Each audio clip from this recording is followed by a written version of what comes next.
بسم اللہ الرحمن الرحیم۔ پارہ نمبر 10 کا خلاصہ پیش خدمت ہے۔ پارہ نمبر 10 میں اللہ رب العزت نے جو مضامین بیان فرمائے ہیں ان میں سے ایک مضمون ہے میدان جنگ میں دشمن کے مقابلے میں ثابت قدمی کا مظاہرہ کرنا۔ چونکہ غزوہ بدر چل رہا ہے 9ویں پارے کے آخر میں بھی اور 10ویں پارے کے شروع میں بھی غزوہ بدر چل رہا ہے، تو غزوہ بدر کو سامنے رکھتے ہوئے اللہ رب العزت نے دشمن کے مقابلے میں کامیابی کے لیے، فتح کے لیے چند اصول بیان فرمائے ہیں۔ ان میں سے پہلا اصول یہ بیان فرمایا کہ اذا لقیتم فئۃ فاثبتوا، پہلی چیز ثابت قدمی ہے کہ جتنا مرضی دشمن کا سخت وار ہو، ثابت قدمی کا مظاہرہ کرنا ہے۔ نمبر 2، واذکروا اللہ کثیرا، میدان جنگ میں بھی جا کر اللہ کو نہیں بھولنا، اللہ کا ذکر تمہاری زبانوں پر جاری رہے۔ نمبر 3، وَأَطِيعُوا اللَّهَ وَرَسُولَهُ، میدان جنگ میں بھی اور دشمن کا مقابلہ کرتے ہوئے بھی اللہ اور اس کے رسول صلی اللہ علیہ وسلم کی اطاعت وہ برقرار رکھنی ہے اور اس کا پورا خیال رکھنا ہے۔ اور چوتھی چیز، وَاصْبِرُوا إِنَّ اللَّهَ مَعَ الصَّابِرِينَ، کہ میدان جنگ کے اندر صبر کا مظاہرہ کرنا ہے، کیونکہ ظاہر ہے لڑائی ہے، جنگ ہے، دشمن ہے اور اسلحہ ہے، بارود ہے، کسی ساتھی کا کوئی جسمانی اعضاء ناکارہ ہو جاتا ہے، جسمانی عضو شہید ہو جاتا ہے، اس کے اندر کوئی ساتھی خود شہید ہو جاتا ہے، خود آدمی زخمی ہو جاتا ہے، تو صبر کا مظاہرہ کرنا ہے۔ یہ 4 کام تو تھے جو کرنے ہیں۔ اس کے ساتھ ساتھ اللہ تعالیٰ نے 3 کاموں سے بچنے کی بھی تلقین فرمائی ہے۔ ان میں سے ایک یہ ہے کہ وَلَا تَنَازَعُوا، جب تم دشمن کے مقابلے میں لڑنے کے لیے نکلے ہو تو دیکھو آپس میں کہیں تمہارے درمیان پھوٹ نہیں پڑنی چاہیے، سب ایک بات، ایک رائے پر متفق ہو۔ اور اس کے ساتھ ساتھ جب دشمن کے مقابلے میں نکلو تو تکبر نہیں کرنا، تکبر کا مظاہرہ نہیں کرنا، ریاکاری کا مظاہرہ نہیں کرنا، اس سے اللہ کی مدد ختم ہو جاتی ہے۔ اور تیسرا یہ ہے کہ اکڑ کر نہیں چلنا کہ اللہ کو ایسی چال پسند نہیں ہے۔ یہ 7 چیزیں تھیں جو اللہ تعالیٰ نے بیان فرمائیں میدان جنگ میں دشمن کا مقابلہ کرنے کے حوالے سے۔ اسی طرح ایک مضمون جو اس 10ویں پارے میں ہے، یہ مضمون ہماری پوری زندگی پر محیط ہے۔ ایک واقعہ بیان کیا اور اس واقعے کے ضمن میں دشمن کہہ لیں یا شیطان کہہ لیں، اس کے ایک بہت بڑے وار کا ذکر کیا، شیطان کا ایک بہت بڑا حربہ، شیطان کی ایک بہت بڑی چال، اور دنیا کی بہت بڑی تعداد شیطان کی اس چال کا شکار ہوتی ہے۔ اسے کہا جاتا ہے تزیین۔ تزیین کا مطلب ہوتا ہے کہ شیطان برائی کو اچھائی کے روپ میں پیش کرتا ہے، برائی کو اچھائی کے روپ میں پیش کرتا ہے۔ چنانچہ جو واقعہ بیان کیا وہ یہ ہے کہ میدان بدر میں کفار کی فوج کے ساتھ لڑنے کے لیے شیطان بھی آیا۔ وَإِذْ زَيَّنَ لَهُمُ الشَّيْطَانُ أَعْمَالَهُمْ وَقَالَ لَا غَالِبَ لَكُمُ الْيَوْمَ مِنَ النَّاسِ، وہ آیا، انسانی شکل ہے، مشرکین یہ نہیں پہچان سکے کہ یہ انسان ہے یا یہ کوئی جن شیطان ہے، وہ نہیں پہچان سکے، انسان ہے، میں فلاں قبیلے کا سردار ہوں، یہ میرے ساتھ 500 فوج ہے۔ اور مشرکین کا حوصلہ بڑھانے لگا، وہ کہنے لگا کہ لا غالب لکم اليوم من الناس، اتنی بڑی فوج، اتنا جذبہ، اتنی تمہاری تربیت، تم پر کون غالب آ سکتا ہے؟ اب دیکھا جائے تو شیطان جو ہے وہ دشمن کو نہیں بلکہ وہ کفر کو اچھا بنا کر ان کے سامنے پیش کر رہا ہے۔ برائی کو اچھا بنا کر ان کے سامنے پیش کر رہا ہے، گناہ کو اچھا بنا کر ان کے سامنے پیش کر رہا ہے، ان کو اس گناہ پر ثابت رہنے کی ترغیب دے رہا ہے، تلقین کر رہا ہے۔ وَإِنِّي جَارٌ لَكُمْ، میں تمہارے ساتھ ہوں۔ اچھا، فَلَمَّا تَرَاءَتِ الْفِئَتَانِ، دونوں فوجیں آمنے سامنے ہوئیں۔ جب دونوں فوجیں آمنے سامنے ہوئیں تو اللہ رب العزت کی طرف سے مدد اتری فرشتوں کی صورت میں۔ شیطان بہرحال ایسی مخلوق ہے جو فرشتوں کو دیکھ سکتا ہے، اس نے فرشتوں کو دیکھا جبرائیل امین آ رہے ہیں، میکائیل علیہ السلام آ رہے ہیں، اور فرشتے آ رہے ہیں، وہ سمجھ گیا اب میری خیر نہیں، چنانچہ نکص علی عقبیہ، بھاگا وہاں سے۔ تو کہنے لگا انی بریء منکم، او بھائی میں تمہیں نہیں جانتا، تم کون ہو، تم کون نہیں ہو، میرا تمہارا کوئی تعلق نہیں، میرا تمہارا کوئی واسطہ نہیں ہے۔ انی اریٰ ما لا ترون، جو میں دیکھ رہا ہوں تم نہیں دیکھ سکتے۔ انی اخاف اللہ، مجھے اللہ سے ڈر لگتا ہے۔ یہاں اللہ تعالیٰ نے اس واقعے کے ضمن میں دو چیزیں ہمیں سمجھائی ہیں اور بڑی وضاحت سے سمجھائی ہیں۔ ایک یہ کہ شیطان بڑے خوبصورت انداز کے اندر، بڑے پرکشش نعروں کے ساتھ برائی کو ہمارے سامنے پیش کرتا ہے، اور ہمیں ہمارے اندر ایسا شوق پیدا کرتا ہے کہ ہم اس برائی کو اختیار کریں۔ آج آپ دنیا میں جا کے دیکھ لیں، جتنی برائیاں ہیں، جتنے گناہ ہیں، ان کے لیے بڑے پرکشش نعرے ہیں، بڑے سنہری جال ہیں جن کے اندر جکڑا جاتا ہے۔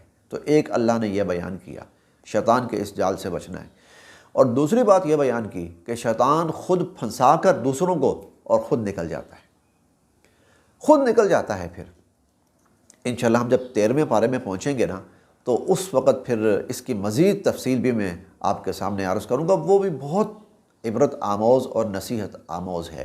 شیطان کا یہ بہت بڑا جال ہے، تزیین، یعنی برائی کو اچھائی کے روپ میں پیش کرنا، اور جب آدمی اس برائی میں مبتلا ہو جائے تو شیطان کہتا ہے انی بریء منکم، السلام علیکم، میرا تیرا کوئی تعلق نہیں ہے، تو جان اور تیرا کام جانے۔ اس کے ساتھ ساتھ اللہ تعالیٰ نے جو مضمون بیان کیا ہے 10ویں پارے میں، وہ مسلمانوں کو کفار کے خلاف لڑنے کے لیے اور جنگ کرنے کے لیے اور ان کا مقابلہ کرنے کے لیے ہمہ وقت تیار رہنے اور بھرپور جنگی تیاری کا حکم دیا ہے۔ کیونکہ دوسرے پارے میں اللہ تعالیٰ فرماتے ہیں وَلَا يَزَالُونَ يُقَاتِلُونَكُمْ، یہ ہمیشہ تم سے لڑیں گے، انہوں نے بیٹھنا نہیں ہے سکون سے، امن کی بات تم کرو گے، یہ نہیں کریں گے۔ وَلَا يَزَالُونَ يُقَاتِلُونَكُمْ، یہ تو ہمیشہ تم سے لڑتے رہیں گے۔ جب کفر نے ہمیشہ مسلمان سے لڑنا ہے تو مسلمان سے کہا تو تیار رہے، تیری طرف سے غفلت نہ ہو۔ وَلَا تُلْقُوا بِأَيْدِيكُمْ إِلَى التَّهْلُكَةِ، غفلت میں پڑھ کر، اپنی دنیا میں منہمک ہو کر اپنے آپ کو ہلاکت میں نہ ڈال دینا۔ اب جنگی تیاریوں کے بارے میں فرمایا کہ وَأَعِدُّوا لَهُم مَّا اسْتَطَعْتُم مِّن قُوَّةٍ، جتنی طاقت کا جو بھی معیار ہے دنیا میں بدلتا رہے گا، اس کی شکل بدلتی رہے گی، تو تم تیار رکھو، اور مَا اسْتَطَعْتُم، جتنا تم سے ہو سکتا ہے، وَمِن رِبَاطِ الْخَيْلِ، اور تیار بندے ہوئے گھوڑے۔ اس زمانے میں گھوڑے ہوتے تھے، آج کے زمانے میں ٹینک ہیں، توپیں ہیں، اور جنگی طیارے ہیں، آبدوزیں ہیں، یہ ساری وہ چیزیں ہیں جو جنگ میں استعمال ہوتی ہیں۔ تو اللہ تعالیٰ نے مسلمانوں کو تلقین کی ہے کہ تم ان دشمنوں کا مقابلہ کرنے کے لیے ہمہ وقت تیار رہو۔ پھر ظاہر ہے کہ جب جنگی اسلحہ تیار ہونا ہے تو وہ 2-4 روپے کی بات نہیں ہے، وہ تو اربوں کھربوں کی بات ہوتی ہے۔ تو اللہ تعالیٰ نے مسلمانوں کو یہ بھی ترغیب دی کہ وَمَا تُنْفِقُوا مِنْ شَيْءٍ فِي سَبِيلِ اللَّهِ، اگر تم اس میں مال خرچ کرو گے یوفّ الیکم، تو اللہ تعالیٰ کی طرف سے تمہیں پورا بدلہ دیا جائے گا۔ یعنی جو جنگی اسلحہ تیار کرنے، دشمن کا مقابلہ کرنے کے لیے تیاری پر جتنا فنڈ خرچ ہوگا، دفاعی فنڈ خرچ ہوگا، اللہ کی طرف سے اس کا اجر ملے گا، بدلہ ملے گا، ثواب ملے گا۔ اللہ پاک مسلمانوں کے مال و منال میں اور معیشت میں برکتیں نصیب فرمائیں گے۔ اس کے بعد آگے شروع ہوتی ہے سورہ التوبہ۔ سورہ التوبہ کی ابتدا میں اللہ تعالیٰ نے مشرکین جتنے بھی تھے جو مکہ میں تھے، سن 8 ہجری میں مکہ فتح ہوا، رمضان سن 8 ہجری میں مکہ فتح ہوا۔ مکہ فتح ہوا تو پہلے سال حضور علیہ الصلوۃ والسلام خود نہیں گئے، سیدنا حضرت ابو بکر صدیق رضی اللہ تعالی عنہ کو حج کا امیر بنا کر اور سیدنا حضرت علی المرتضیٰ رضی اللہ تعالی عنہ کو ان کا معاون بنا کر بھیجا۔ اب یہ حضرات جب حج کے لیے گئے ہیں، اب پہلا حج ہے جو مسلمانوں کے زیر انتظام ہو رہا ہے۔ حضور علیہ الصلوۃ والسلام ابھی خود نہیں گئے، کیونکہ ابھی ماحول اسلام ایمان والا اور شرکیہ ماحول ملا جلا ہے، مسلمان بھی ہیں مشرک بھی ہیں، ابھی بہت کچھ شرک کی جو بقیہ باقیات ہیں وہ موجود ہیں، اب اس کو صاف کرنا تھا۔ چنانچہ وہاں کچھ اعلانات کروائے گئے، اور ان میں سے ایک بڑا اعلان یہ تھا کہ جو مشرکین ہیں وہ اب مکہ چھوڑ دیں۔ اس کی وجہ یہ ہے کہ مکہ کو اسلام کی چھاؤنی بنانا تھا، اسلام کی چھاؤنی بنانا تھا۔ کنٹونمنٹ ایریاز جو ہوتے ہیں اس میں ہر قسم کے لوگوں کو رہنے کی اجازت نہیں ہوتی، یہ اسلام کی چھاؤنی بننی ہے، لہٰذا جتنے بھی غیر مسلم لوگ ہیں اب وہ یہاں سے چلے جائیں۔ البتہ کچھ تھوڑا بہت ٹائم دیا گیا، کچھ کو 4 ماہ کا، کچھ کو اس سے کم کا، کچھ کو اس سے زیادہ کا، لیکن اصولی جو بات تھی وہ یہ کہ مکہ المکرمہ کو اسلام کی چھاؤنی بنانا ہے، لہذا وَلَا يَقْرَبُ الْمَسْجِدَ الْحَرَامَ بَعْدَ عَامِهِمْ هَذَا، اس سال کے بعد اب مشرکین کو حرم کے اندر اور مکہ میں آنے کی اجازت نہیں ہوگی۔ ایک اہم مضمون یہ بھی بیان ہوا ہے۔ اسی طرح 10ویں پارے کے مضامین میں سے ایک اہم مضمون ہے غزوہ حنین۔ اختصار کے ساتھ عرض کرنا ہے، مختلف غزوہ تھا، غزوہ حنین مختلف غزوہ تھا۔ اس سے پہلے جب مسلمانوں کی لڑائی ہوتی تھی تو مسلمان بظاہر تعداد کے اعتبار سے کم، اسلحے کے اعتبار سے کم، اور مسلمانوں کی پوزیشن نسبتاً کمزور ہوتی تھی۔ اس سے پہلے بدر کو دیکھ لیجئے، غزوہ احد کو دیکھ لیجئے، احزاب کو دیکھ لیجئے۔ لیکن غزوہ حنین جو ہوا ہے فتح مکہ کے بعد، اس میں مسلمانوں کی پوزیشن بڑی سٹرونگ تھی، اور اس سٹرونگ پوزیشن نے مسلمانوں کی تعداد کچھ 24,000 کے قریب تھی، کہ بہت بڑی تعداد ہے، اسلحے کی کمی نہیں ہے، اور مسلمان مکہ پہ فاتح ہو چکے ہیں، ایک کمانڈنگ پوزیشن ہے۔ یہاں پر نا مسلمانوں کے ذہن میں یہ آیا، اب تو مسئلہ ہی کوئی نہیں ہے، اب تو ہمیں شکست ہو ہی نہیں سکتی، اب تو فتح ملنی ہی ملنی ہے۔ اذ اعجبتکم کثرتکم، جب تمہیں اپنی تعداد کی زیادتی اور تمہیں اپنی کثرت بڑی بھلی لگ رہی تھی، اللہ کو یہ چیز پسند نہیں آئی کہ ابھی سے ہی نظر اللہ سے ہٹ کر زمین پر آ رہی ہے، دنیاوی چیزوں پہ آ رہی ہے، لوگوں پر آ رہی ہے، تعداد پر آ رہی ہے۔ چنانچہ مسلمانوں کے لیے ایک مشکل گھڑی آئی وہاں پر، اچانک ایسا غیر متوقع حملہ دشمن کی طرف سے ہوا اور مسلمانوں کے پاؤں اکھڑ گئے۔